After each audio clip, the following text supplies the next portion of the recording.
ला पहला सरवर हंस तुरे ही मेला फसमै एवं भाना सरवर अंदर हीरा मोती सो हंसा का खाना। सरवर का मतलब सरोवर, तुरेही का मतलब शुरू तो, फसमै का मतलब प्रभु नूं, एवें पाना का मतलब एवें पाउंदा है, भाव रब दी रजा एवें है। सरवर हंस तुरे ही मेला कि सरोवर दा और हंस दा शुरू तो ही मिलाप है। फसम नूं एवें ही पाउंदा है, भाव ਇਹ ਰੱਬ ਦੀ ਰਜ਼ਾ ਹੈ, ਇਹ ਪ੍ਰਭੂ ਦਾ ਬਣਾਇਆ ਇਹ ਸਿਸਟਮ ਹੈ। ਇੱਥੇ ਸਰਵਰ ਦਾ ਮਤਲਬ ਹੈ ਗੁਰੂ ਤੇ ਹੰਸ ਦਾ ਮਤਲਬ ਹੈ ਗੁਰਸਿੱਖ ਜੋ ਗੁਰੂ ਦੇ ਦੱਸੇ ਰਾਹਾਂ ਤੇ ਤੁਰਨ ਵਾਲੇ ਨੇ। ਜੋ ਗੁਰਮੁਖ ਨੇ ਉਹਨਾਂ ਦਾ ਗੁਰੂ ਦੇ ਨਾਲ ਜੋੜ ਸ਼ੁਰੂ ਤੋਂ ਹੀ ਹੈ। ਖਸਮੈ ਐਵੇਂ ਭਾਣਾ, ਇਹ ਪ੍ਰਭੂ ਦਾ ਭਾਣਾ ਹੈ, ਇਹ ਰੱਬ ਦੀ ਰਜ਼ਾ ਹੈ, ਇਹ ਸਿਸਟਮ ਹੈ ਕੁਦਰਤ ਦਾ ਕਿ ਗੁਰੂ ਔਰ ਸਿੱਖ ਦਾ ਹਮੇਸ਼ਾ ਹੀ ਮਿਲਾਪ ਰਿਹਾ ਹੈ। ਗੁਰੂ ਦਾ ਸਿੱਖ ਗੁਰੂ ਦੇ ਨਾਲ ਪਿਆਰ ਕਰਦਾ ਹੈ, ਜਿਵੇਂ ਹੰਸ ਸਰੋਵਰ ਵਿੱਚ ਰਹਿੰਦੇ ਨੇ, ਉਹ ਛਪੜੀਆਂ ਆਦਿਕ ਹੋਰ ਥਾਵਾਂ ਤੇ ਨਹੀਂ ਜਾਂਦੇ। ਇਸੇ ਤਰ੍ਹਾਂ ਜੋ ਗੁਰੂ ਦਾ ਪਿਆਰਾ ਸਿੱਖ ਹੈ, ਉਹਦਾ ਸੰਬੰਧ ਹਮੇਸ਼ਾ ਗੁਰੂ ਦੇ ਨਾਲ ਰਹਿੰਦਾ ਹੈ। ਉਹ ਗੁਰੂ ਦੀ ਪਾਵਨ ਬਾਣੀ, ਗੁਰੂ ਦੇ ਗਿਆਨ, ਗੁਰੂ ਦੇ ਆਚਰਨ ਆਦਰਸ਼ ਨੂੰ ਛੱਡ ਕੇ ਹੋਰ ਕਿਤੇ ਨਹੀਂ ਜਾਂਦਾ। ਸਰਵਰ ਅੰਦਰ ਹੀਰਾ ਮੋਤੀ ਸੋ ਹੰਸਾਂ ਕਾ ਖਾਣਾ। ਸਰਵਰ ਅੰਦਰ ਦਾ ਮਤਲਬ ਗੁਰੂ ਦੇ ਵਿੱਚ, ਹੀਰਾ ਮੋਤੀ ਦਾ ਮਤਲਬ ਸ਼ੁਭ ਗੁਣਾ, ਸ਼ੁਭ ਗੁਣ, ਅਮੁੱਲਕ ਗੁਣ। ਸੋ ਹੰਸਾਂ ਕਾ ਖਾਣਾ ਦਾ ਮਤਲਬ ਉਹ ਗੁਰਸਿੱਖਾਂ ਦੀ, ਗੁਰਮੁਖਾਂ ਦੀ ਜੋ ਸੱਚਿਆਰ ਪੁਰਸ਼ ਨੇ ਉਹਨਾਂ ਦੀ ਖੁਰਾਕ ਹੈ। ਜੋ ਸੱਚੇ ਰਾਹਾਂ ਤੇ ਤੁਰਨ ਵਾਲੇ ਲੋਕ ਨੇ ਉਹਨਾਂ ਦੀ ਖੁਰਾਕ ਹੈ ਸ਼ੁਭ ਗੁਣ, ਜਿਨ੍ਹਾਂ ਨੂੰ ਗੁਰੂ ਦੀ ਪਾਵਨ ਬਾਣੀ ਵਿੱਚ ਹੀਰਾ ਮੋਤੀ ਕਹਿ ਰਹੇ ਨੇ। ਔਰ ਜੋ ਹੀਰਾ ਮੋਤੀ ਰੱਬੀ ਜੋ ਸ਼ੁਭ ਗੁਣ ਨੇ ਉਹ ਗੁਰੂ ਦੇ ਵਿੱਚ ਮੌਜੂਦ ਨੇ, ਗੁਰੂ ਦੇ ਕੋਲ ਮੌਜੂਦ ਨੇ। ਤਾਂ ਗੁਰੂ ਪਾਤਸ਼ਾਹ ਜੀ ਕਹਿੰਦੇ ਨੇ ਗੁਰਮੁਖਾਂ ਦੀ ਜੋ ਖੁਰਾਕ ਪ੍ਰਭੂ ਦੀ ਸਿਫਤ ਸਲਾਹ ਹੀਰੇ ਮੋਤੀ ਹੈ, ਉਹ ਗੁਰੂ ਰੂਪ ਸਰੋਵਰ ਵਿੱਚ ਮਿਲਦੇ ਨੇ। ਗੁਰੂ ਪਾਸੋਂ ਗੁਣਾਂ ਦੀ ਦਾਤ ਮਿਲਦੀ ਹੈ। ਬਗੁਲਾ ਕਾਗ ਨਾ ਰਹੀ ਸਰਵਰ ਜੇ ਹੋਵੇ ਅਤ ਸਿਆਣਾ। ਇੱਥੇ ਅਤ ਸਿਆਣਾ ਦਾ ਮਤਲਬ ਹੈਗਾ ਅਤਿਅੰਤ ਚਤੁਰ। ਇੱਥੇ ਸਿਆਣੇ ਦਾ ਮਤਲਬ ਗਿਆਨਵਾਨ ਨਹੀਂ ਹੈ, ਇੱਥੇ ਸਿਆਣੇ ਦਾ ਮਤਲਬ ਹੈ ਚਤੁਰ। ਚਤੁਰਾਈ ਸਿਆਣਪਾਂ ਕਿਤੇ ਕੰਮ ਨਾ ਆਈਏ, ਇੱਥੇ ਚਤੁਰਾਈਆਂ ਵਾਸਤੇ ਸ਼ਬਦ ਵਰਤਿਆ ਹੈ। ਜੇ ਹੋਵੇ ਦਾ ਮਤਲਬ ਜੋ ਹੁੰਦਾ ਹੈ, ਬਹੁਤ ਚਲਾਕ, ਚਤਰ। ਬਗੁਲਾ ਔਰ ਕਾਗ ਦਾ ਮਤਲਬ ਕਾਂ। ਜੋ ਬਗਲਾ ਔਰ ਕਾਂ ਹੈ ਉਹ ਸਰੋਵਰ ਵਿੱਚ ਨਹੀਂ ਰਹਿੰਦਾ, ਬੇਸ਼ੱਕ ਉਹ ਬੜਾ ਚਲਾਕ ਹੁੰਦਾ ਹੈ, ਚਲਾਕੀਆਂ ਕਰਦਾ ਹੈ। ਤਾਂ ਇੱਥੇ ਬਗਲਾ ਔਰ ਕਾਂ ਦਾ ਮਤਲਬ ਜੋ ਕਾਂ ਔਰ ਬਗਲੇ ਵਾਲੀ ਬਿਰਤੀ ਵਾਲੇ ਮਨਮੁਖ ਲੋਕ ਨੇ ਉਹ ਚਤਰ ਨੇ। ਤੇ ਚਤਰ ਦਾ ਮਤਲਬ ਹੁੰਦਾ ਹੈ ਜੋ ਅੰਦਰੋਂ ਹੋਰ ਹੈ ਤੇ ਬਾਹਰੋਂ ਹੋਰ ਹੈ। ਵਿਖਾਵਾ ਕਰਨਾ ਹੈ ਭਲੇ ਦਾ, ਲੇਕਿਨ ਕੰਮ ਬੁਰੇ ਕਰਨੇ ਨੇ। ਵਿਖਾਵਾ ਬਾਹਰੋਂ ਧਾਰਮਿਕ ਹੈ, ਪਹਿਨਾਵਾ ਧਾਰਮਿਕ ਹੈ, ਲੇਕਿਨ ਕਰਮ ਧਾਰਮਿਕ ਨਹੀਂ ਹਨ। ਜੋ ਅੰਦਰੋਂ ਹੋਰ ਤੇ ਬਾਹਰੋਂ ਹੋਰ ਹੋਣ ਨਾ, ਉਹਨਾਂ ਨੂੰ ਕਾਂ ਜਾਂ ਬਗਲਾ ਕਿਹਾ ਜਾਂਦਾ ਹੈ। ਕਾਂ ਉਹਨੂੰ ਕਹਿੰਦੇ ਨੇ ਜਿਹੜਾ ਬੜਾ ਚਤਰ ਹੋਵੇ, ਚਲਾਕੀਆਂ ਕਰੇ, ਤੇ ਬਗਲਾ ਵੀ ਉਹਨੂੰ ਕਹਿੰਦੇ ਨੇ ਜਿਹੜਾ ਵਿਖਾਵਾ ਕੁਛ ਹੋਰ ਹੋਵੇ ਤੇ ਅੰਦਰੋਂ ਕੁਛ ਹੋਰ ਹੋਵੇ। ਤਾਂ ਇੱਥੇ ਗੱਲ ਹੈ ਆਪ ਖੁਦਰੇ ਜੋ ਮਨੁੱਖ ਨੇ, ਬੇਸ਼ੱਕ ਉਹ ਬੜੇ ਚਤਰ ਸਿਆਣੇ ਬਣਨ, ਲੇਕਿਨ ਉਹ ਗੁਰੂ ਦੇ ਨਾਲ ਸੰਬੰਧ ਨਹੀਂ ਬਣਾਉਂਦੇ, ਗੁਰੂ ਦੀ ਸੰਗਤ ਵਿੱਚ ਨਹੀਂ ਆਉਂਦੇ। ਕਿਉਂ ਨਹੀਂ ਆਉਂਦੇ? ਉਹਦਾ ਕਾਰਨ ਕੀ ਹੈ? ਉਹਨਾਂ ਰਿਜਕ ਨਾ ਪਇਓ ਉਥੈ ਉਹਨਾਂ ਹੋਰੋ ਖਾਣਾ। ਉਹਨਾਂ ਦਾ ਮਤਲਬ ਜਿਹੜੇ ਕਾਂ ਬਗਲੇ ਨੇ, ਆਪ ਖੁਦਰੇ ਮਨੁੱਖ ਨੇ, ਮਨਮੁਖ ਨੇ। ਰਿਜਕ ਦਾ ਮਤਲਬ ਖੁਰਾਕ, ਪਇਓ ਉਥੈ ਦਾ ਮਤਲਬ ਗੁਰੂ ਦੀ ਸ਼ਰਨ ਵਿੱਚ, ਗੁਰੂ ਦੀ ਸੰਗਤ ਵਿੱਚ। ਉਹਨਾਂ ਹੋਰੋ ਖਾਣਾ ਦਾ ਮਤਲਬ ਉਹਨਾਂ ਦੀ ਖੁਰਾਕ ਹੋਰ ਹੁੰਦੀ ਹੈ, ਵੱਖਰੀ ਹੁੰਦੀ ਹੈ। ਕਿਉਂਕਿ ਜੋ ਕਾਂ ਬਗਲੇ ਮਨਮੁਖ ਨੇ, ਆਪ ਖੁਦਰੇ ਮਨੁੱਖ ਨੇ, ਉਹਨਾਂ ਦੀ ਖੁਰਾਕ ਉੱਥੇ ਨਹੀਂ ਹੈ ਗੁਰੂ ਦੇ ਚਰਨਾਂ ਦੀ ਸ਼ਰਨ ਵਿੱਚ। ਉਹਨਾਂ ਹੋਰੋ ਖਾਣਾ ਦਾ ਮਤਲਬ ਉਹਨਾਂ ਦੀ ਖੁਰਾਕ ਹੋਰ ਹੈ, ਗੁਰੂ ਦੇ ਚਰਨਾਂ ਦੀ ਸ਼ਰਨ ਵਿੱਚ, ਸੰਗਤ ਵਿੱਚ ਉਹ ਖੁਰਾਕ ਨਹੀਂ ਹੈ। ਗੁਰੂ ਦੇ ਚਰਨਾਂ ਦੀ ਸ਼ਰਨ ਵਿੱਚ ਨਾ ਤਾਂ ਇੱਥੇ ਝੂਠ ਹੈ, ਨਾ ਫਰੇਬ ਹੈ, ਨਾ 2 ਨੰਬਰ ਦੇ ਧੰਦੇ ਨੇ, ਵਿਸ਼ੇ ਵਿਕਾਰ ਹੈ ਹੀ ਨਹੀਂ। ਗੁਰੂ ਦੇ ਕੋਲ ਤਾਂ ਸਿਰਫ ਔਰ ਸਿਰਫ ਸ਼ੁਭ ਗੁਣ ਨੇ। ਗੁਰੂ ਦੀ ਸੰਗਤ ਵਿੱਚ ਸਿਰਫ ਸ਼ੁਭ ਗੁਣਾਂ ਦੀ ਗੱਲਬਾਤ ਹੈ। ਇੱਥੇ ਉੱਚੇ ਸੁੱਚੇ ਆਚਰਨ ਦੀ ਗੱਲ ਹੈ। ਇੱਥੇ ਪਿਆਰ ਮੁਹੱਬਤ ਔਰ ਇਨਸਾਨੀਅਤ ਦੀ ਗੱਲ ਹੈ। ਇੱਥੇ ਉਹਨਾਂ ਨੂੰ ਹੀ ਥਾਂ ਮਿਲਦੀ ਹੈ ਜਿਨ੍ਹਾਂ ਦੇ ਬੋਲ ਵਿਹਾਰ ਬਚਨ ਬਿਲਾਸ ਸਾਰਾ ਕੁਝ ਉੱਤਮ ਦਰਜੇ ਦਾ ਹੈ, ਤਾਂ ਇੱਥੇ ਉਹਨਾਂ ਦੀ ਖੁਰਾਕ ਨਹੀਂ ਹੈ, ਉਹਨਾਂ ਨੂੰ ਇੱਥੇ ਚੀਜ਼ਾਂ ਮਿਲਦੀਆਂ ਨਹੀਂ, ਵਿਸ਼ੇ ਵਿਕਾਰ। ਇਸ ਲਈ ਜਿਹੜੇ ਮਨਮੁਖ ਨੇ ਉਹ ਗੁਰੂ ਦੇ ਚਰਨਾਂ ਦੀ ਸ਼ਰਨ ਵਿੱਚ ਨਹੀਂ ਆਉਂਦੇ।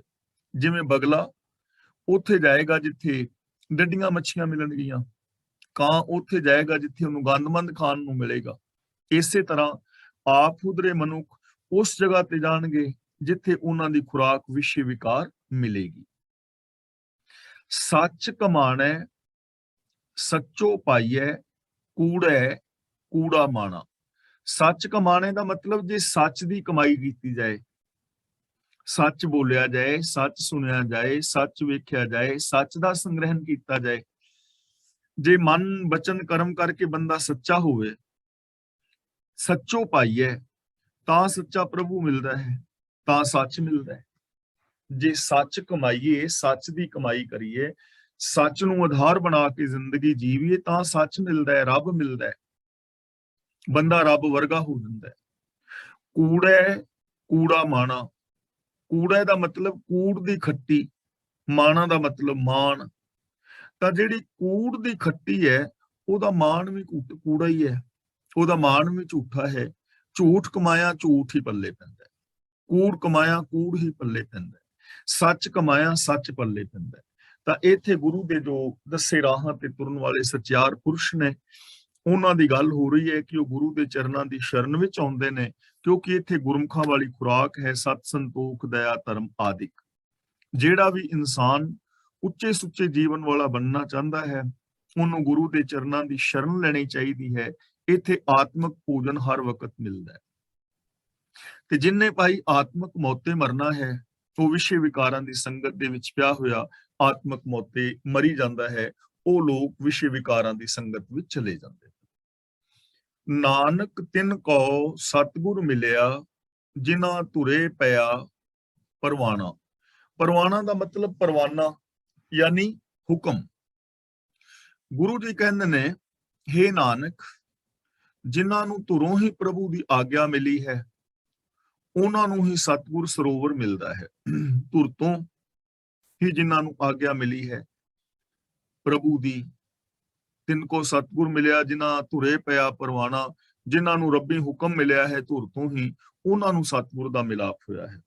ਹੁਣ ਇਹ ਚੀਜ਼ ਥੋੜੀ ਜਿਹੀ ਸਮਝਣ ਵਾਲੀ ਹੈ ਕਿ ਜਿਨ੍ਹਾਂ ਨੂੰ ਰੱਬ ਦਾ ਹੁਕਮ ਮਿਲਿਆ ਹੈ ਉਹਨਾਂ ਨੂੰ ਸਤਿਗੁਰ ਮਿਲਦਾ ਹੈ। ਹੁਕਮ ਮਿਲਿਆ ਦਾ ਮਤਲਬ ਹੁਕਮ ਦੇ ਅੰਦਰ, ਸਿਸਟਮ ਦੇ ਅੰਦਰ, ਰੱਬੀ ਹੁਕਮ ਦੇ ਅੰਦਰ ਹੀ ਗੁਰੂ ਦਾ ਮਿਲਾਪ ਹੈ। ਦੇਖੋ, ਗੁਰੂ ਦੇ ਮਿਲਾਪ ਵਾਸਤੇ ਸਾਨੂੰ ਰਿਕੁਆਇਰਮੈਂਟ ਪੂਰੀ ਕਰਨੀ ਪਵੇਗੀ ਨਾ ਕਿ ਅਸੀਂ ਗੁਰੂ ਦੇ ਚਰਨਾਂ ਦੀ ਸ਼ਰਨ ਵਿੱਚ ਜਾਈਏ, ਗੁਰੂ ਅੱਗੇ ਬੇਨਤੀ ਕਰੀਏ ਕਿ ਪਾਤਸ਼ਾਹ ਸਾਨੂੰ ਉੱਤਮ ਵੇ ਆਫ ਲਾਈਫ ਬਖਸ਼ੋ, ਜੀਵਨ ਜੁਗਤ ਬਖਸ਼ੋ, ਉਪਦੇਸ਼ ਦਿਓ, ਗਿਆਨ ਦੀ ਦਾਤ ਦਿਓ। ਤਾਂ ਗੁਰੂ ਸਾਨੂੰ ਜੀਵਨ ਦਾ ਢੰਗ ਦੇਵੇਗਾ, ਗਿਆਨ ਦੀ ਦਾਤ ਦੇਗਾ, ਉਹਦੇ ਮੁਤਾਬਕ ਅਸੀਂ ਜ਼ਿੰਦਗੀ ਜੀਵਾਂਗੇ, ਸਾਡਾ ਗੁਰੂ ਦੇ ਨਾਲ ਮਿਲਾਪ ਬਣ ਜਾਏਗਾ। ਜੇ ਅਸੀਂ ਗੁਰਮਤ ਤੋਂ ਉਲਟ ਕੰਮ ਕਰਾਂਗੇ ਤਾਂ ਇਹ ਸਿਸਟਮ ਹੈ ਜਿਹੜਾ ਉਲਟ ਕੰਮ ਕਰੇਗਾ, ਉਹ ਗੁਰੂ ਤੋਂ ਦੂਰ ਚਲਾ ਜਾਏਗਾ। ਤਾਂ ਗੁਰੂ ਜੀ ਕਹਿੰਦੇ ਨੇ, ਇਹ ਭਾਈ, ਰੱਬੀ ਰਜ਼ਾ ਦੇ ਅੰਦਰ ਹੀ ਗੁਰੂ ਦਾ ਮਿਲਾਪ ਹੁੰਦਾ ਹੈ। ਮਹਿਲਾ ਪਹਿਲਾ, ਸਾਹਿਬ ਮੇਰਾ ਉਜਲਾ ਜੇ ਕੋ ਚਿੱਤ ਕਰੇ। ਉਜਲਾ ਦਾ ਮਤਲਬ ਪਵਿੱਤਰ, ਚਿੱਤ ਕਰੇ, ਚਿੱਤ ਕਰੇ ਦਾ ਮਤਲਬ ਜੇ ਕੋਈ ਚਿੱਤ ਦੇ ਵਿੱਚ ਵਸਾ ਲਵੇ, ਆਪਣੀ ਯਾਦ ਦੇ ਵਿੱਚ ਵਸਾ ਲੈ। ਉਜਲਾ ਦਾ ਮਤਲਬ ਪਵਿੱਤਰ। ਗੁਰੂ ਜੀ ਕਹਿੰਦੇ ਹਨ, ਮੇਰਾ ਮਾਲਕ ਜੋ ਹੈ, ਰੱਬ ਹੈ, ਉਹ ਪਵਿੱਤਰ ਹਸਤੀ ਹੈ, ਕਿਉਂਕਿ ਰੱਬ ਦੇ ਅੰਦਰ ਕੋਈ ਵਿਕਾਰ, ਪਾਪ, ਅਪਰਾਧ ਨਹੀਂ ਹੈ। ਉਹ ਇੱਕ ਨਿਰੋਲ ਸੱਚਾਈ ਹੈ। ਰੱਬੀ ਗੁਣ ਦੱਸੇ ਨਾ, ਇੱਕ ਓਮਕਾਰ ਤੋਂ ਲੈ ਕੇ ਗੁਰਪ੍ਰਸਾਦ ਤੱਕ ਮੂਲ ਮੰਤਰ ਵਿੱਚ।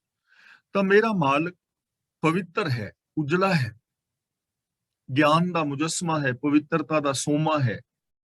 ਜੇ ਕੋ ਚਿੱਤ ਕਰੇ, ਜੇ ਉਸ ਪਵਿੱਤਰ ਨੂੰ ਕੋਈ ਆਪਣੇ ਚਿੱਤ ਵਿੱਚ ਵਸਾ ਲਵੇ, ਤਾਂ ਉਸ ਮਨੁੱਖ ਦਾ ਹਿਰਦਾ ਵੀ ਪਵਿੱਤਰ ਹੋ ਜਾਂਦਾ ਹੈ, ਉਹਦੀ ਸੋਚ ਵੀ ਪਵਿੱਤਰ ਹੋ ਜਾਂਦੀ ਹੈ। ਹਿਰਦੇ ਦਾ ਮਤਲਬ ਸੋਚ।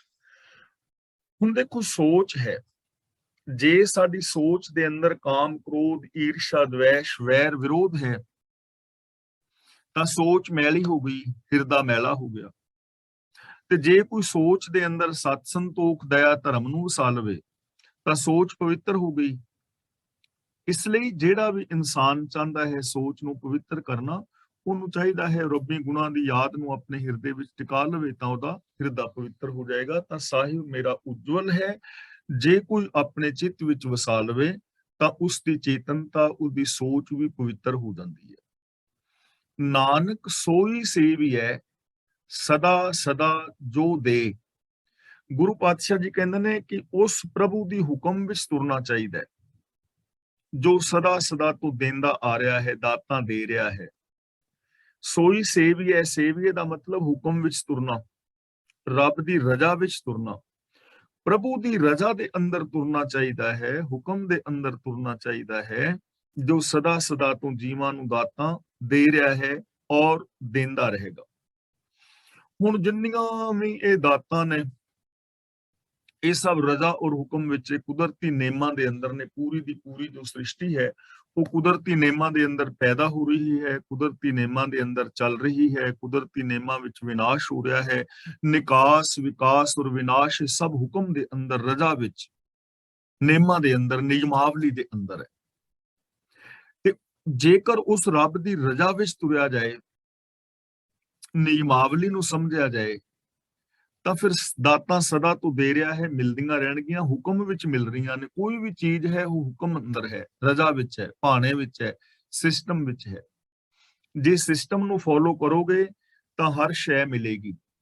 ਮੰਨ ਲਓ ਜੇ ਕਣਕ ਬੀਜੀ ਹੈ ਤਾਂ ਕਣਕ ਮਿਲੇਗੀ, ਜੌਂ ਬੀਜੇ ਨੇ ਜੌਂ। ਲੇਕਿਨ ਬੀਜਣੀ ਕਣਕ ਜੌਂ ਜੋ ਵੀ ਸਿਸਟਮ ਵਿੱਚ ਪਵੇਗੀ। ਜੇ ਕੋਈ ਝੋਨਾ ਲਾਉਣ ਦੇ ਸੀਜ਼ਨ ਵਿੱਚ ਪੈਲੀ ਨੂੰ ਪਾਣੀ ਨਾਲ ਭਰ ਕੇ ਕੱਦੂ ਕਰ ਲੈ, ਸੁਹਾਗਾ ਮਾਰ ਦੇਵੇ ਔਰ ਕਣਕ ਦਾ ਛੱਟਾ ਦੇ ਕੇ ਫਿਰ ਉੱਤੇ ਸੁਹਾਗਾ ਮਾਰ ਦੇ, ਤਾਂ ਕੀ ਕਣਕ ਹੋਏਗੀ? ਬਿਲਕੁਲ ਨਹੀਂ ਹੋਏਗੀ, ਕਿਉਂਕਿ ਸਿਸਟਮ ਨਹੀਂ ਹੈ ਨਾ, ਸਿਸਟਮ ਨੂੰ ਫੋਲੋ ਨਹੀਂ ਕੀਤਾ ਜਾ ਰਿਹਾ।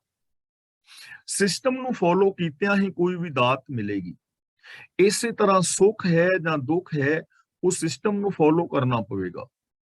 ਇਸ ਲਈ ਸੋਈ ਸੇਵੀਏ ਦਾ ਮਤਲਬ ਉਹਦੀ ਰਜ਼ਾ ਦੇ ਵਿੱਚ ਤੁਰੀਏ ਜੋ ਸਦਾ ਤੋਂ ਦਾਤਾਂ ਦੇ ਰਿਹਾ ਹੈ।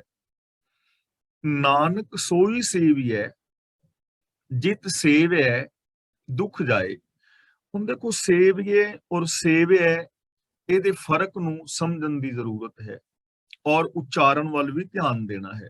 ਨਾਨਕ ਸੋਈ ਸੇਵੀਐ, ਇੱਥੇ ਵਵੇ ਦੇ ਨਾਲ ਬਿਹਾਰੀ ਹੈ, ਇਹਨੂੰ ਪੜਨਾ ਹੈ ਸੇਵੀਐ। ਅੱਗੇ ਜਿਤ ਸੇਵੈ, ਇੱਥੇ ਵਵੇ ਨਾਲ ਸਿਹਾਰੀ ਹੈ, ਇਹਨੂੰ ਪੜਾਂਗੇ ਸੇਵੈ। ਸੇਵੀਏ ਦਾ ਮਤਲਬ ਹੈ ਕਿ ਆਓ ਮਿਲ ਕੇ ਕੰਮ ਕਰੀਏ, ਰਜ਼ਾ ਵਿੱਚ ਤੁਰੀਏ। ਤੇ ਸੇਵਿਆ ਦਾ ਮੀਨਿੰਗ ਹੈ ਰਜ਼ਾ ਵਿੱਚ ਤੁਰਨ ਨਾਲ, ਰਜ਼ਾ ਵਿੱਚ ਤੁਰਨ ਕਰਕੇ। ਹੇ ਨਾਨਕ, ਉਸ ਪ੍ਰਭੂ ਦੀ ਰਜ਼ਾ ਵਿੱਚ ਤੁਰਨਾ ਚਾਹੀਦਾ ਹੈ, ਜਿਸ ਦੀ ਰਜ਼ਾ ਵਿੱਚ ਤੁਰਿਆ ਦੁੱਖ ਜਾਏ ਦਾ ਮਤਲਬ ਦੁੱਖ ਖਤਮ ਹੋ ਜਾਂਦੇ ਨੇ। ਸੋਈ ਸੇਵੀਏ, ਉਹਦੀ ਰਜ਼ਾ ਵਿੱਚ ਤੁਰਨਾ ਚਾਹੀਦਾ ਹੈ, ਉਹਦੇ ਗੁਣਾਂ ਨੂੰ ਯਾਦ ਕਰਨਾ ਚਾਹੀਦਾ ਹੈ, ਉਹਦੇ ਗੁਣਾਂ ਨੂੰ ਆਪਣੀ ਜ਼ਿੰਦਗੀ ਵਿੱਚ ਇੰਪਲੀਮੈਂਟ ਕਰਨਾ ਚਾਹੀਦਾ ਹੈ, ਸਿਫਤ ਸਲਾਹ ਕਰਨੀ ਚਾਹੀਦੀ ਹੈ। ਜਿਹਦੀ ਰਜ਼ਾ ਵਿੱਚ ਤੁਰਿਆ ਹਮੇਸ਼ਾ ਦੁੱਖ ਜਿਹੜਾ ਹੈ ਚਲਾ ਜਾਂਦਾ ਹੈ। ਤਾਂ ਜਿਹੜਾ ਜ਼ਿੰਦਗੀ ਦੇ ਅੰਦਰ ਦੁੱਖ ਹੈ ਨਾ, ਇਹ ਰਜ਼ਾ ਤੋਂ ਉਲਟ ਚੱਲਣ ਕਰਕੇ ਆਇਆ ਹੈ। ਤੇ ਜੇ ਰਜ਼ਾ ਦੇ ਅੰਦਰ ਚੱਲਾਂਗੇ ਤਾਂ ਇਹ ਦੁੱਖ ਤੋਂ ਛੁਟਕਾਰਾ ਪਾਇਆ ਜਾ ਸਕਦਾ ਹੈ। ਲੇਕਿਨ ਕਿਸੇ ਵੀ ਦੁੱਖ ਤੋਂ ਛੁਟਕਾਰਾ ਪਾਉਣ ਵਾਸਤੇ ਸਿਸਟਮ ਨੂੰ ਫੋਲੋ ਕਰਨਾ ਪਵੇਗਾ, ਰਿਕੁਆਇਰਮੈਂਟ ਪੂਰੀ ਕਰਨੀ ਪਵੇਗੀ। ਇਸ ਲਈ ਗੁਰੂ ਜੀ ਕਹਿੰਦੇ ਨੇ ਉਸ ਪ੍ਰਭੂ ਦੀ ਰਜ਼ਾ ਦੇ ਅੰਦਰ ਤੁਰਨਾ ਚਾਹੀਦਾ ਹੈ, ਜਿਹਦੀ ਰਜ਼ਾ ਵਿੱਚ ਤੁਰਿਆ ਬੰਦੇ ਦੇ ਦੁੱਖ ਖਤਮ ਹੋ ਜਾਂਦੇ ਨੇ। ਅਵਗੁਣ ਵੰਜਨ ਗੁਣ ਰਵਹਿ ਮਨ ਸੁਖ ਵਸੈ ਆਏ। ਅਵਗੁਣ ਵੰਜਨ, ਇੱਥੇ ਜੱਜਾ ਨਹੀਂ ਬੋਲਣਾ, ਨੰਨਾ ਬੋਲਣਾ ਹੈ, ਕਿਉਂਕਿ ਨੰਨਾ ਔਰ ਨੰਨਾ ਇਹ ਦੋ ਅੱਖਰ ਬੋਲਣ ਦੀ ਪ੍ਰੈਕਟਿਸ ਆਮ ਲੋਕਾਂ ਦੀ ਬਹੁਤ ਘੱਟ ਹੈ ਔਰ ਘਟਦੀ ਜਾ ਰਹੀ ਹੈ। ਅਵਗੁਣ ਵੰਜਨ ਗੁਣ ਰਵੇ ਮਨ ਸੁਖ ਵਸੈ ਆਏ। ਵੰਜਨ ਦਾ ਮਤਲਬ ਦੂਰ ਹੋ ਜਾਂਦੇ ਨੇ, ਪਰ ਰਵੇ ਦਾ ਮਤਲਬ ਆ ਵਸਦੇ ਨੇ। ਮਨ ਦਾ ਮਤਲਬ ਮਨ ਵਿੱਚ। ਜੇ ਰੱਬੀ ਰਜ਼ਾ ਦੇ ਅੰਦਰ ਤੁਰੀਏ, ਗੁਣਾਂ ਨੂੰ ਯਾਦ ਕਰੀਏ, ਤਾਂ ਅਵਗੁਣ ਦੂਰ ਚਲੇ ਜਾਂਦੇ ਨੇ ਔਰ ਮਨ ਦੇ ਅੰਦਰ ਸੁਖ ਆਵਸਥਾ ਹੈ। ਜੇ ਰੱਬੀ ਰਜ਼ਾ ਵਿੱਚ ਤੁਰੀਏ ਨਾ ਸਹੀ ਢੰਗ ਦੇ ਨਾਲ, ਅਵਗੁਣ ਵੰਜਨ, ਗੁਣ ਖਤਮ ਹੋ ਜਾਂਦੇ ਨੇ। ਗੁਣ ਰਵੇਂ, ਗੁਣ ਆਣ ਕੇ ਮਨ ਵਿੱਚ ਵਸ ਜਾਂਦੇ ਨੇ, ਤੇ ਜਿਹਦੇ ਮਨ ਵਿੱਚ ਗੁਣ ਆਣ ਕੇ ਵਸ ਜਾਣ, ਮਨ ਸੁਖ ਵਸੈ ਆਏ, ਉਹਦੇ ਮਨ ਦੇ ਅੰਦਰ ਸੁਖ ਆਵਸਥਾ ਹੈ, ਉਹ ਇਨਸਾਨ ਸੁਖੀ ਔਰ ਸ਼ਾਂਤ ਹੋ ਜਾਂਦਾ ਹੈ। ਹੁਣ ਇਸ ਚੀਜ਼ ਨੂੰ ਸਮਝਣ ਦੀ ਟਰਾਈ ਕਰਨੀ ਹੈ। ਜੇ ਸੋਚ ਦੇ ਅੰਦਰ ਨੈਗੇਟਿਵਿਟੀ ਹੈ, ਸੋਚ ਦੇ ਅੰਦਰ ਨਕਾਰਾਤਮਕਤਾ ਹੈ, ਸੋਚ ਅੰਦਰ ਅਵਗੁਣ ਨੇ, ਤਾਂ ਅੰਦਰ ਦੁਖੀ ਔਰ ਅਸ਼ਾਂਤ ਰਹੇਗਾ। ਪਰ ਜੇ ਮਨ ਅੰਦਰ, ਸੋਚ ਅੰਦਰ ਪੋजिटिविटी ਹੈ, ਸਕਾਰਾਤਮਕਤਾ ਹੈ, ਚੜ੍ਹਦੀ ਕਲਾ ਦੇ ਵਿਚਾਰ ਨੇ ਔਰ ਸ਼ੁਭ ਗੁਣ ਨੇ, ਤਾਂ ਮਨ ਸੁਖੀ ਔਰ ਸ਼ਾਂਤ ਰਹੇਗਾ। ਚੁਆਇਸ ਹੁਣ ਸਾਡੀ ਆਪਣੀ ਹੈ ਕਿ ਸਾਡੀ ਚੋਣ ਕੀ ਹੈ। ਬਦਕਿਸਮਤੀ ਹੈ ਕਿ ਬੰਦਾ ਅਵਗੁਣਾਂ ਦੀ ਚੋਣ ਕਰ ਲੈਂਦਾ ਹੈ, ਬੰਦਾ ਨੈਗੇਟਿਵਿਟੀ ਦੀ ਚੋਣ ਕਰ ਲੈਂਦਾ ਹੈ, ਨਾ ਚਾਹੁੰਦਿਆਂ ਹੋਇਆਂ ਵੀ ਇਸ ਦੇ ਅੰਦਰ ਨੈਗੇਟਿਵ ਵਿਚਾਰ ਆਈ ਜਾਂਦੇ ਨੇ, ਉਹਨਾਂ ਨੂੰ ਪ੍ਰਵਾਨ ਕਰੀ ਜਾਂਦਾ ਹੈ ਔਰ ਬੰਦਾ ਸ਼ਿਕਾਰ ਹੋ ਜਾਂਦਾ ਹੈ ਡਿਪਰੈਸ਼ਨ ਦਾ, ਚਿੰਤਾ ਦਾ, ਦੁੱਖਾਂ ਦਾ, ਜਾਂ ਮਤਲਬ ਇਨਫੀਰੀਓਰਿਟੀ ਕੰਪਲੈਕਸ ਦਾ। ਤਾਂ ਜ਼ਰੂਰਤ ਹੈ ਰਜਾ ਨੂੰ, ਸਿਸਟਮ ਨੂੰ ਸਮਝ ਕੇ ਗੁਣਾਂ ਨੂੰ ਹਮੇਸ਼ਾ ਯਾਦ ਰੱਖਿਆ ਜਾਏ, ਹਮੇਸ਼ਾ ਪੋजिटिव ਸੋਚਿਆ ਜਾਏ, ਸਕਾਰਾਤਮਕ ਸੋਚਿਆ ਜਾਏ ਔਰ ਪੋजिटिव ਕੀਤਾ ਜਾਏ। ਇਸ ਤਰ੍ਹਾਂ ਮਨ ਜਿਹੜਾ ਹੈ ਸੁਖੀ ਔਰ ਸ਼ਾਂਤ ਹੋ ਜਾਂਦਾ ਹੈ। ਪੌੜੀ, ਆਪੇ ਆਪ ਵਰਤਦਾ ਆਪ ਤਾੜੀ ਲਾਈਆਂ। ਜੋ ਗੁਰੂ ਦੇ ਦੱਸੇ ਰਾਹਾਂ ਤੇ ਚੱਲਦੇ ਨੇ, ਜਿਨ੍ਹਾਂ ਦੇ ਮਨ ਅੰਦਰ ਰੱਬੀ ਗੁਣ ਆਵਸਤੇ ਨੇ, ਜਿਨ੍ਹਾਂ ਅੰਦਰੋਂ ਅਗਿਆਨਤਾ ਖਤਮ ਹੋ ਜਾਂਦੀ ਹੈ, ਜੋ ਗੁਰੂ ਸਰੋਵਰ ਦੇ ਅੰਦਰ ਤਾਰੀਆਂ ਲਾਉਂਦੇ ਨੇ, ਜੋ ਸਚਿਆਰ ਹੰਸ ਬਣ ਜਾਂਦੇ ਨੇ, ਉਹਨਾਂ ਨੂੰ ਫਿਰ ਸਮਝ ਆ ਜਾਂਦੀ ਹੈ ਕਿ ਆਪੇ ਆਪ ਵਰਤਦਾ, ਕਿ ਆਪ ਹੀ ਆਪ ਵਰਤ ਰਿਹਾ ਹੈ ਸਾਰੇ ਸੰਸਾਰ ਦੇ ਅੰਦਰ। ਜਿਹੜਾ ਵਰਤ ਰਿਹਾ ਦਾ ਮਤਲਬ ਦਿਸ ਰਿਹਾ ਹੈ, ਜੋ ਕੁਝ ਵੀ ਨਜ਼ਰੀ ਪੈ ਰਿਹਾ ਹੈ, ਇਹ ਰੱਬ ਹੀ ਰੱਬ ਹੈ, ਆਪ ਹੀ ਆਪ ਹੈ। ਆਪ ਤਾੜੀ ਲਾਈਆਂ, ਤਾੜੀ ਦਾ ਮਤਲਬ ਸਮਾਧੀ ਲਾਈ ਹੋਈ ਹੈ, ਤਾੜੀ ਲਾਈ ਹੋਈ ਹੈ, ਮਤਲਬ ਤਾੜੀ ਲਾਈਆਂ ਦਾ ਇੱਥੇ ਮੀਨਿੰਗ ਹੈਗਾ ਗੁਪਤ ਵਰਤਣਾ। ਆਪ ਹੀ ਗੁਪਤ ਹੈ, ਆਪੇ ਆਪ ਵਰਤਦਾ, ਆਪ ਹੀ ਪ੍ਰਗਟ ਹੈ, ਆਪ ਤਾੜੀ ਲਾਈਆਂ, ਆਪ ਹੀ ਗੁਪਤ ਹੈ। यानी अदिस्ता और अनंदिस्ता जगत ये सारा रब का रूप है, रब आप ही है। काश धार्मिक लोगों ਨੂੰ ਇਹ ਚੀਜ਼ ਦੀ ਸਮਝ ਆ ਜਾਏ ਔਰ ਇਸ ਚੀਜ਼ ਨੂੰ ਇੰਪਲੀਮੈਂਟ ਕਰ ਲੈਣ, ਤਾਂ ਜ਼ਿੰਦਗੀ ਦੀਆਂ ਸਮੱਸਿਆਵਾਂ ਦਾ ਸੋਲੂਸ਼ਨ ਹੋ ਜਾਏ। ਲੇਕਿਨ ਕਿਉਂਕਿ ਪੁਰਾਤਨ ਟੈਬੂਜ ਇਜ਼ਮ ਔਰ ਟੋਟਮ ਇਜ਼ਮ ਤੋਂ ਚੱਲ ਰਹੇ ਵਿਚਾਰ, ਉਹਨਾਂ ਦੇ ਵਿੱਚ ਵਿਕਾਸ ਤਾਂ ਹੋਇਆ ਹੈ, ਇਹ ਨਹੀਂ ਕਿ ਵਿਕਾਸ ਨਹੀਂ ਹੋਇਆ, ਵਿਕਾਸ ਹੋਇਆ। ਪਹਿਲਾਂ ਟੋਟਮ ਇਜ਼ਮ, ਟੈਬੂਜ਼ ਇਜ਼ਮ, ਉਸ ਤੋਂ ਅੱਗੇ ਚੱਲਦਿਆਂ 33 ਕਰੋੜ ਦੇਵਤਿਆਂ ਦੀ ਵਿਚਾਰਧਾਰਾ, ਉਸ ਤੋਂ ਅੱਗੇ ਵਿਕਾਸ ਹੋਇਆ ਕਿ 33 ਕਰੋੜ ਨਹੀਂ, 3 ਨੇ ਮੇਨ, ਇੱਕ ਉਤਪਤੀ ਕਰਨ ਵਾਲਾ, ਇੱਕ ਪਾਲਣਾ ਕਰਨ ਵਾਲਾ, ਇੱਕ ਵਿਨਾਸ਼ ਕਰਨ ਵਾਲਾ। ਲੇਕਿਨ ਅੱਗੇ ਇਹ ਵਿਚਾਰਧਾਰਾ ਚੱਲੀ, ਵਿਸ਼ਵਾਸ ਅੱਗੇ ਬਣਿਆ, ਨਵਾਂ ਗਿਆਨ ਆਇਆ ਕਿ ਇੱਕ ਹੈ, ਵਿਕਾਸ ਹੋਇਆ ਕਿ 3 ਨਹੀਂ, ਇੱਕ ਹੀ ਪੈਦਾ ਕਰਨ ਵਾਲਾ ਹੈ, ਇੱਕ ਹੀ ਪਾਲਣਾ ਕਰਨ ਵਾਲਾ ਹੈ, ਇੱਕ ਹੀ ਸੰਚਾਲਨ ਕਰਨ ਵਾਲਾ ਹੈ।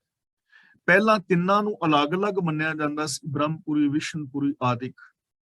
ਫਿਰ ਇੱਕ ਆ ਗਿਆ, ਲੇਕਿਨ ਇੱਕ ਨੂੰ ਵੱਖਰਾ ਮੰਨ ਲਿਆ ਕਿ ਉਹ ਕਿਤੇ ਸਵਰਗ ਵਿੱਚ ਬੈਠਾ ਹੈ, ਜੰਨਤ ਵਿੱਚ ਬੈਠਾ ਹੈ, ਜਾਂ ਬੈਕੁੰਠ ਵਿੱਚ ਹੈ, ਜਾਂ ਜਿਵੇਂ ਸਿੱਖ ਵੀਰ ਬਹੁਤੇ ਕਹਿੰਦੇ ਨੇ ਕਿ ਸੱਚਖੰਡ ਵਿੱਚ ਹੈ ਇੱਕ ਪਰ ਵੱਖਰਾ ਬੈਠਾ ਹੋਇਆ ਹੈ। ਗੁਰੂ ਨਾਨਕ ਦੇਵ ਜੀ ਮਹਾਰਾਜ ਆਣ ਕੇ ਇਹ ਦੱਸ ਰਹੇ ਨੇ ਕਿ ਉਹ ਹੈ ਇੱਕ ਹੈ, ਪਰ ਵੱਖਰਾ ਨਹੀਂ ਬੈਠਾ ਹੋਇਆ। ਆ ਸਾਰਾ ਕੁਝ ਹੈ ਹੀ ਇੱਕ ਹੀ ਫੈਲਿਆ ਹੋਇਆ ਹੈ, ਵੱਖਰਾ ਨਹੀਂ ਬੈਠਾ ਕਿਤੇ, ਵੱਖਰਾ ਨਹੀਂ ਹੈ। ਅਦਿਸਤਾ ਸਾਰਾ ਜਗਤ ਹੈ ਹੀ ਉਹ ਇੱਕ ਫੈਲਿਆ ਹੋਇਆ। ਇੱਕ ਓੰਕਾਰ ਦਾ ਮਤਲਬ ਇੱਕ ਹੀ ਫੈਲਿਆ ਹੋਇਆ ਹੈ, ਇੱਕ ਹੀ ਪਸਰਿਆ ਹੋਇਆ ਹੈ। ਦਿਸਤਾ ਔਰ ਅਣਦਿਸਤਾ ਇੱਕੋ ਹੀ ਹੈ। ਜੋ ਦਿਸ ਰਿਹਾ ਹੈ ਉਹ ਵੀ ਉਹੀ ਹੈ, ਤੇ ਜਿਹੜਾ ਅੰਦਰ ਗੁਪਤ ਵਰਤ ਰਿਹਾ ਹੈ ਉਹ ਵੀ ਉਹੀ ਹੈ। ਇਹ ਚੀਜ਼ ਨੂੰ ਥੋੜਾ ਜਿਹਾ ਸਮਝ ਲਈਏ। ਹੁਣ ਸਾਡੇ ਸਰੀਰ ਸਾਰਿਆਂ ਦੇ ਦਿਸ ਰਹੇ ਨੇ। ਇੱਕ ਤਾਂ ਇਹ ਹੈ ਕਿ ਸਾਡੀਆਂ ਅੱਖਾਂ, ਕੰਨ, ਨੱਕ, ਮੂੰਹ, ਮੱਥਾ ਸਾਰਾ ਕੁਝ ਦਿਸ ਰਿਹਾ ਹੈ, ਇਹ ਤਾਂ ਸਾਨੂੰ ਦਿਸਦਾ ਪਿਆ। ਲੇਕਿਨ ਇੱਕ ਅੰਦਰ ਨਿਯਮਾਵਲੀ ਵਰਤ ਰਹੀ ਹੈ, ਅੰਦਰ ਇੱਕ ਸਿਸਟਮ ਚੱਲ ਰਿਹਾ ਹੈ ਜੋ ਦਿਸ ਨਹੀਂ ਰਿਹਾ।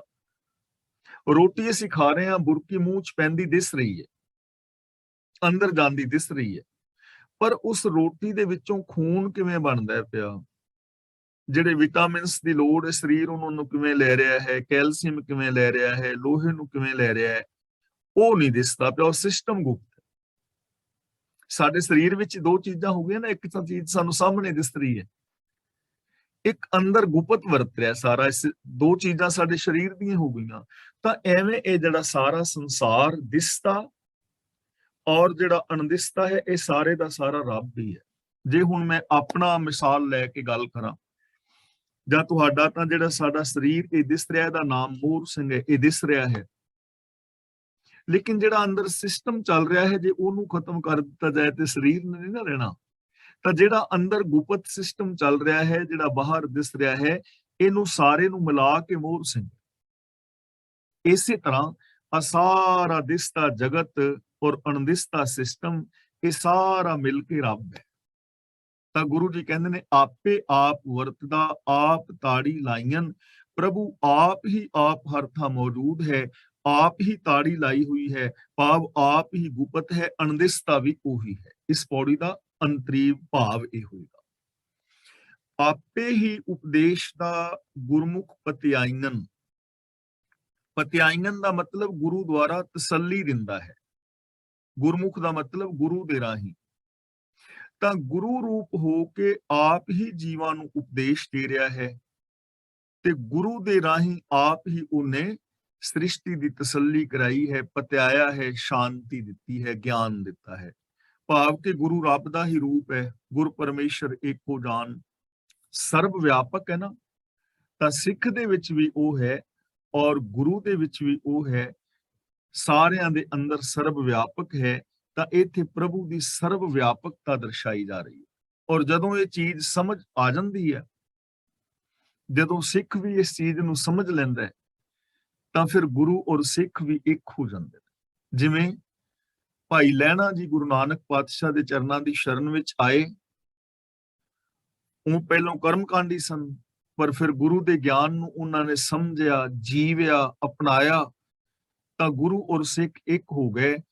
ਭਾਈ ਲਹਿਣਾ ਜੀ ਭਾਈ ਲਹਿਣਾ ਨਾ ਰਹੇ, ਉਹ ਗੁਰੂ ਅੰਗਦ ਦੇਵ ਹੋ ਗਏ। ਨਾਮ ਗੁਰੂ ਅੰਗਦ ਹੈ, ਲੇਕਿਨ ਨਾਮ ਨਾਨਕ ਵਰਤ ਰਹੇ ਨੇ, ਕਿਉਂਕਿ ਸਰੀਰ ਕਰਕੇ ਵੱਖਰੇ ਨੇ, ਇਸ ਲਈ ਨਾਮ ਸਰੀਰ ਕਰਕੇ ਵੱਖਰਾ ਹੈ ਅੰਗਦ।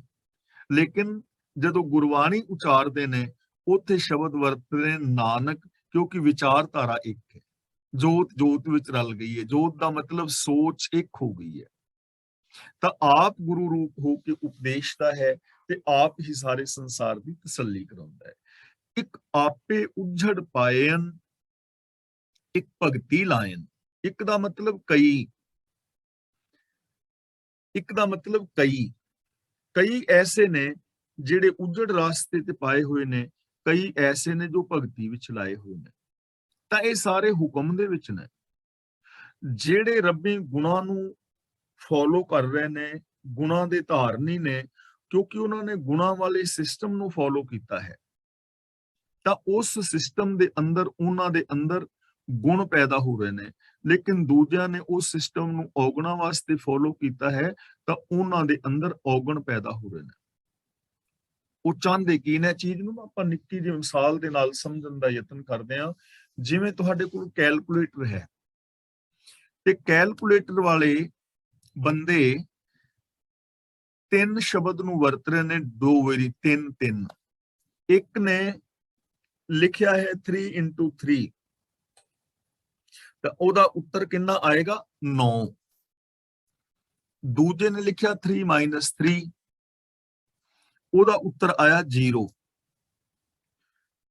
ਤੇ ਤੀਜੇ ਨੇ ਲਿਖਿਆ 3 ਤੇ ਭਾਗ ਦਾ ਨਿਸ਼ਾਨ ਦਬਾ ਦਿੱਤਾ, ਅੱਗੇ ਫਿਰ 3, ਤੇ ਉਹਦਾ ਉੱਤਰ ਆ ਗਿਆ 1। 3 ਵਿੱਚ 3 ਦਾ ਭਾਗ ਦੋ ਤੇ ਉੱਤਰ ਆਇਆ 1। ਜਾਂ ਇੱਕ ਨੇ ਪਾਇਆ 3 + 3, ਉਹਦਾ ਉੱਤਰ ਆ ਗਿਆ 6। ਹੁਣ ਦੇਖੋ 3 3 ਦੋ ਵਾਰੀ ਦੱਬਿਆ ਜਾ ਰਿਹਾ, ਤੇ ਜੇ ਬੰਦਾ ਕਵੇ ਯਾਰ 3 3 ਦੋ ਵਾਰੀ ਦੱਬਿਆ ਹੈ, ਇੱਕ ਦਾ ਉੱਤਰ 9 ਆ ਰਿਹਾ ਹੈ, ਇੱਕ ਦਾ 0 ਆ ਰਿਹਾ ਹੈ, ਇੱਕ ਦਾ 1 ਆ ਰਿਹਾ ਹੈ, ਇੱਕ ਦਾ 6 ਆ ਰਿਹਾ ਹੈ, ਇਹ ਤਾਂ ਕੈਲਕੂਲੇਟਰ ਹੀ ਖਰਾਬ ਹੈ। ਕੈਲਕੂਲੇਟਰ ਖਰਾਬ ਨਹੀਂ ਹੈ, ਉਹ ਬਿਲਕੁਲ ਠੀਕ ਜਵਾਬ ਦੇ ਰਿਹਾ ਹੈ। जैसी तुसी इन्फॉर्मेशन दे रहे हो वो जवाब दे रहा है। जे 3 गुणा 3 करोगे तो उत्तर 9 आएगा, क्योंकि असी इन्फॉर्मेशन गुणा दी दिती है। जे 3 भाग 3 भाग दी इन्फॉर्मेशन दोगे तो उत्तर 1 आएगा। वो बिल्कुल ठीक सिस्टम कर रहा है। जे 3 ऋण 3 माइनस 3 करोगे तो उत्तर 0 आ जाएगा। उन्हें उत्तर बिल्कुल ठीक दिता है, क्योंकि वो इन्फॉर्मेशन जो दे रहे हो, जैसी इनपुट दे रहे हो वैसी आउटपुट आ रही है। दिमाग बिल्कुल कंप्यूटर की तरह काम करता है, और कंप्यूटर मनुख के दिमाग तो ही बनया है। हुण जे साडी जिंदगी विच दुख आ रहा है ना, ਤਾਂ ਜਿਹੜਾ ਕੁਦਰਤ ਦਾ ਸਿਸਟਮ ਹੈ ਉਹਨੇ ਬਿਲਕੁਲ ਠੀਕ ਨਿਆਂ ਕੀਤਾ ਹੈ। ਬਿਲਕੁਲ ਠੀਕ, ਬਿਲਕੁਲ ਉੱਤਰ ਠੀਕ, ਸਾਡੇ ਜੀਵਨ ਦਾ ਰਿਜ਼ਲਟ ਬਿਲਕੁਲ ਠੀਕ ਆ ਰਿਹਾ ਹੈ। ਅਸੀਂ ਪਰੇਸ਼ਾਨ ਹਾਂ ਜਾਂ ਅਸੀਂ ਦੁਖੀ ਹਾਂ, ਤਾਂ ਸਿਸਟਮ ਨੇ ਬਿਲਕੁਲ ਠੀਕ ਨਿਆਂ ਕੀਤਾ ਹੈ, ਕਿਉਂਕਿ ਅਸੀਂ ਅੰਦਰ ਇਨਫੋਰਮੇਸ਼ਨ ਦੁੱਖਾਂ ਵਾਲੀ ਦਿੱਤੀ ਹੋਈ ਹੈ। ਉਹੋ ਜਿਹਾ ਰਿਜ਼ਲਟ ਆ ਰਿਹਾ। ਜੇ ਕੋਈ ਪਾਸ ਹੋ ਗਿਆ ਹੈ, खुश है, प्रसन्न है, ਤਾਂ ਸਿਸਟਮ ਨੇ ਬਿਲਕੁਲ ਠੀਕ ਉੱਤਰ ਦਿੱਤਾ ਹੈ, ਕਿਉਂਕਿ ਉਹਨੇ ਇਨਫੋਰਮੇਸ਼ਨ ਪੋਜ਼ਿਟਿਵ ਦਿੱਤੀ ਹੋਈ ਹੈ। ਦਿਮਾਗ ਬਿਲਕੁਲ ਠੀਕ ਕੰਮ ਕਰ ਰਿਹਾ ਹੈ। ਆ ਯੂਨੀਵਰਸ ਬਿਲਕੁਲ ਠੀਕ ਕੰਮ ਕਰ ਰਿਹਾ ਹੈ। ਰੱਬ ਦੇ ਸਿਸਟਮ ਦੇ ਅੰਦਰ ਬਿਲਕੁਲ ਕੋਈ ਉਕਾਈ ਨਹੀਂ ਹੈ। ਜੈਸੀ ਇਨਫੋਰਮੇਸ਼ਨ ਦਵਾਂਗੇ ਵੈਸੀ ਆਉਟਪੁੱਟ ਆਏਗੀ। ਇਹਨੂੰ ਕਹਿੰਦੇ ਨੇ ਜੋ ਮੰਗੈ ਠਾकुर अपने ते सोई सोई देवे। अंदर ठाकुर बैठा है। जैसी इन्फॉर्मेशन दोगे वैसी आउटपुट आएगी। जैसी इनपुट वैसी आउटपुट। जिहा बीजे सो लुणै। ਤਾਂ ਹੁਣ ਇੱਥੇ ਸਮਝ ਆ ਗਈ ਨਾ ਕਿ ਕਈ ਉੱਜੜ ਵਿੱਚ ਪਏ ਹੋਏ ਨੇ ਤੇ ਕਈ ਭਗਤੀ ਵਿੱਚ ਲੱਗੇ ਹੋਏ ਨੇ। ਜਿਹੜੇ ਉੱਜੜ ਪੈ ਗਏ, ਰੱਬ ਨੇ ਉੱਜੜ ਪਾ ਦਿੱਤੇ, ਉਹਨਾਂ ਨੇ ਇਨਫੋਰਮੇਸ਼ਨ ਅੰਦਰ ਉੱਜੜ ਵਾਲੀ ਪਾਈ ਹੈ, ਉਹਨਾਂ ਦਾ ਰਿਜ਼ਲਟ ਉਹ ਆ ਗਿਆ। ਇੱਕ ਨੇ ਗੁਣਾ ਵਾਲੀ ਇਨਫੋਰਮੇਸ਼ਨ ਦਿੱਤੀ ਹੈ, ਉਹਨਾਂ ਦਾ ਰਿਜ਼ਲਟ ਉਹ ਆ ਗਿਆ। ਅੰਦਰ ਬੈਠਾ ਰੱਬ। ਇਨਫੋਰਮੇਸ਼ਨ ਕੀ ਦੇ ਰਹੇ ਹੋ, ਮੰਗ ਕੀ ਰਹੇ ਹੋ। ਖਰਬੂਜੇ ਦੇ ਬੀਜ ਬੀਜੋਗੇ, ਖਰਬੂਜੇ ਦੀਆਂ ਵੱਲਾਂ ਉਗਣਗੀਆਂ। तुमे दे बीज बीजोगे, तुमे दियां पैली ने ता फसल देनी है। जैसे बीज बीजोगे, जैसी इन्फॉर्मेशन दोगे, इनपुट दोगे, आउटपुट आ जाएगी। ता रब्बी रजा दे अंदर ही कोई भुलिया होया है और कोई रब्बी गुणा दे विच जुड़िया होया है। डिपेंड साडे ते करेगा कि कैसी इन्फॉर्मेशन अंदर दे रहे हां। जिस आप बुझाए सो बुझसी आपे नाए लायन। नाए ਦਾ ਮਤਲਬ ਨਾਮ ਵਿੱਚ, ਹੁਕਮ ਵਿੱਚ। ਲਾਇਨ ਦਾ ਮਤਲਬ ਲਾਈ ਹੈ। ਆਪ ਹੀ ਜਿਸ ਨੂੰ ਸਮਝ ਬਖਸ਼ਦਾ ਹੈ ਉਸ ਨੂੰ ਸਹੀ ਰਸਤੇ ਤੇ ਪਾਉਂਦਾ ਹੈ। ਉਹ ਸਹੀ ਰਸਤੇ ਨੂੰ ਸਮਝ ਲੈਂਦਾ ਹੈ। ਜਿਸ ਜੀਵ ਨੂੰ ਸਮਝ ਦਿੰਦਾ ਹੈ ਉਹ ਸਹੀ ਰਸਤੇ ਨੂੰ ਸਮਝ ਲੈਂਦਾ ਹੈ, ਤੇ ਉਸਨੇ ਆਪ ਹੀ ਉਹਨੂੰ ਆਪਣੇ ਹੁਕਮ ਦੇ ਅੰਦਰ ਲਾ ਲਿਆ ਹੈ, ਹੁਕਮ ਦੇ ਅੰਦਰ ਤੋਰ ਲਿਆ ਹੈ। ਤਾਂ ਹੁਣ ਇੱਥੇ ਵੀ ਉਹੀ ਚੀਜ਼ ਹੈ ਸਿਸਟਮ ਵਾਲੀ। ਉਹ ਬੁੱਝੇਗਾ ਜੋ ਬੁੱਝਣ ਦਾ ਯਤਨ ਕਰੇਗਾ, ਜੋ ਜਾਣਨ ਵਾਸਤੇ ਇਨਫੋਰਮੇਸ਼ਨ ਦੇਵੇਗਾ ਉਹ ਜਾਣ ਲਵੇਗਾ। ਤੇ ਜਿਹੜਾ ਇਨਫੋਰਮੇਸ਼ਨ ਜਾਣਨ ਵਾਲੀ ਨਹੀਂ ਦੇਵੇਗਾ, ਜੋ ਕਿਸੇ ਨੇ ਕਹਿ ਦਿੱਤਾ ਉਹਨੇ ਮੰਨ ਲਿਆ, ਤੇ ਉਹਦਾ ਰਿਜ਼ਲਟ ਉਹ ਨਿਕਲ ਆਏਗਾ। ਜਿਵੇਂ ਹਜ਼ਾਰਾਂ ਸਾਲਾਂ ਤੋਂ ਸੇਬ ਡਿੱਗ ਰਹੇ ਸੀ ਥੱਲੇ, ਲੋਕ ਚੁੱਕ ਕੇ ਖਾ ਜਾਂਦੇ ਸੀ। ਨਿਊਟਨ ਨੇ ਪਹਿਲੀ ਵਾਰ ਵੇਖਿਆ ਕਿ ਸੇਬ ਥੱਲੇ ਡਿੱਗਿਆ ਹੈ, ਵੈਸੇ ਤੇ ਹਜ਼ਾਰਾਂ ਸਾਲਾਂ ਤੋਂ ਡਿੱਗ ਰਿਹਾ ਸੀ। ਉਹਨੇ ਆਪਣੇ ਅੰਦਰ ਇਨਫੋਰਮੇਸ਼ਨ ਦਿੱਤੀ ਕਿ ਇਹ ਸੇਬ ਥੱਲੇ ਕਿਉਂ ਡਿੱਗਿਆ ਹੈ। ਉਹਨੇ ਜਦੋਂ ਇਨਫੋਰਮੇਸ਼ਨ ਦਿੱਤੀ ਤੇ ਆਉਟਪੁੱਟ ਆਈ ਕਿ ਇੱਥੇ ਗ੍ਰੇਵਿਟੀ ਫੋਰਸ ਹੈ। ਖੋਜ ਕੀਤੀ ਨਾ, ਉਹਨੇ ਬੁੱਝ ਲਿਆ, ਉਹਨੇ ਜਾਣ ਲਿਆ। ਤੇ ਜੇ ਕੋਈ ਜਾਣਨ ਦਾ ਯਤਨ ਹੀ ਨਾ ਕਰੇ, ਕਿ ਜੋ ਕਿਸੇ ਬਾਬੇ ਨੇ ਕਹਿ ਦਿੱਤਾ ਕਿ ਸੇਬਾਂ ਨਾਲ ਅਨਾਣੇ ਹੋ ਜਾਂਦੇ, ਬਸ ਉਹਨੇ ਮੰਨ ਲਿਆ, ਜਾਣਨ ਦਾ ਯਤਨ ਨਹੀਂ ਕੀਤਾ। ਜਿਹੜਾ ਜਾਣਨ ਦਾ ਯਤਨ ਕਰੇਗਾ ਉਹਨੂੰ ਸੂਝ ਮਿਲੇਗੀ, ਉਹਨੂੰ ਸਮਝ ਮਿਲੇਗੀ, ਉਹ ਬੁੱਝੇਗਾ, ਉਹ ਰੱਬੀ ਹੁਕਮ ਦੇ ਅੰਦਰ ਫਿਰ ਤੁਰੇਗਾ। ਇਸ ਲਈ ਜ਼ਰੂਰਤ ਹੈ ਕਿ ਅਸੀਂ ਗੁਰੂ ਪਾਤਸ਼ਾਹ ਜੀ ਦੀ ਪਾਵਨ ਬਾਣੀ ਨੂੰ ਪੜ੍ਹ ਕੇ ਸਮਝਣ ਦਾ ਯਤਨ ਕਰੀਏ, ਯੂਨੀਵਰਸਲ ਟਰੂਥ ਨੂੰ ਬੇਸ ਬਣਾ ਕੇ ਪਰਖਣ ਦਾ ਯਤਨ ਕਰੀਏ, ਹਰ ਚੀਜ਼ ਬਾਰੇ ਕੁਝ ਸੋਚਣ ਦਾ ਯਤਨ ਕਰੀਏ। ਗੁਰਬਾਣੀ ਅਨੁਸਾਰ ਜਿਹੜੀ ਚੀਜ਼ ਗੁਰਬਾਣੀ ਦੇ ਉੱਤੇ ਪੂਰੀ ਉਤਰਦੀ ਹੈ ਉਹਨੂੰ ਅਸੀਂ ਸੱਚ ਮੰਨੀਏ। ਨਾਨਕ ਨਾਮ ਧਿਆਈਐ ਸੱਚੀ ਵਡਿਆਈ। ਨਾਮ ਦਾ ਮਤਲਬ ਰੱਬੀ ਹੁਕਮ, ਧਿਆਈਏ ਦਾ ਮਤਲਬ ਧਿਆਨ ਵਿੱਚ ਰੱਖਣਾ ਚਾਹੀਦਾ ਹੈ, ਰੱਬੀ ਹੁਕਮ ਵਿੱਚ ਤੁਰਨਾ ਚਾਹੀਦਾ ਹੈ। ਸੱਚੀ ਵਡਿਆਈ ਦਾ ਮਤਲਬ ਫਿਰ ਸਦਾ ਕਾਇਮ ਰਹਿਣ ਵਾਲੀ ਵਡਿਆਈ ਮਿਲੇਗੀ। ਜਿਹੜੀ ਵੀ ਵਡਿਆਈ ਮਿਲੇਗੀ, ਕਾਮਯਾਬੀ ਮਿਲੇਗੀ, ਉਹ ਨਾਮ ਰਾਹੀਂ ਮਿਲੇਗੀ, ਮਤਲਬ ਰੱਬੀ ਹੁਕਮ ਵਿੱਚ ਤੁਰ ਕੇ ਮਿਲੇਗੀ, ਹੁਕਮ ਤੋਂ ਬਾਹਰ ਨਹੀਂ। ਇਸ ਲਈ ਗੁਰੂ ਜੀ ਕਹਿੰਦੇ ਨੇ ਕਿ ਰੱਬੀ ਰਜ਼ਾ ਦੇ ਵਿੱਚ ਤੁਰਨਾ ਹੀ ਵੱਡੀ ਵਡਿਆਈ ਦਾ ਇੱਕ ਸਾਧਨ ਹੈ। ਇਸ ਲਈ ਪ੍ਰਭੂ ਦੇ ਹੁਕਮ ਨੂੰ ਧਿਆਨ ਵਿੱਚ ਰੱਖਣਾ ਚਾਹੀਦਾ ਹੈ। ਇਹ ਸਦਾ ਕਾਇਮ ਰਹਿਣ ਵਾਲੀ ਵਡਿਆਈ ਹੈ। ਜੋ ਰੱਬੀ ਰਜ਼ਾ ਭਾਣੇ ਵਿੱਚ ਤੁਰਦਾ ਹੈ, ਉਹਨੂੰ ਸਦਾ ਕਾਇਮ ਰਹਿਣ ਵਾਲੀ ਵਡਿਆਈ, ਮਾਣ, ਆਦਰ ਔਰ ਸਤਿਕਾਰ ਮਿਲਦਾ ਹੈ। ਇਸ ਲਈ ਜੇ ਅਸੀਂ ਚਾਹੁੰਦੇ ਹਾਂ ਕਿ ਸਾਡੀ ਜ਼ਿੰਦਗੀ ਦੇ ਅੰਦਰ ਸੁੱਖ, ਸ਼ਾਂਤੀ, ਆਨੰਦ, ਖੇੜਾ ਔਰ ਪ੍ਰਸੰਨਤਾ ਪੈਦਾ ਹੋਵੇ, ਤਾਂ ਰੱਬ ਦੀ ਇਸ ਰਜ਼ਾ ਨੂੰ ਸਮਝਣ ਦੀ ਲੋੜ ਹੈ। ਰੱਬ ਦੀ ਰਜ਼ਾ ਦਾ, ਭਾਣੇ ਦਾ, ਸੰਸਾਰ ਦਾ, ਗੁਣਾਂ ਦਾ ਅੰਤ ਕਦੇ ਵੀ ਨਹੀਂ ਪਾਇਆ ਜਾ ਸਕਦਾ।